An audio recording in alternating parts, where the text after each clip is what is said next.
في قلب الريف المغربي وبين أحضان البحر الأبيض المتوسط،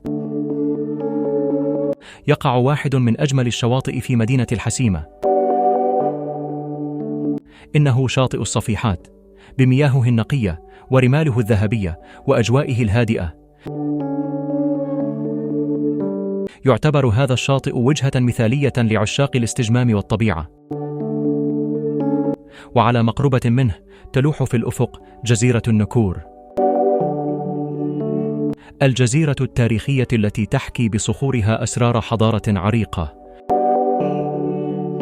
وتاريخا مجيدا مر من هنا قبل مئات السنين. انضموا إلينا في هذه الرحلة المصورة لاكتشاف جمال الطبيعة وروعة المكان.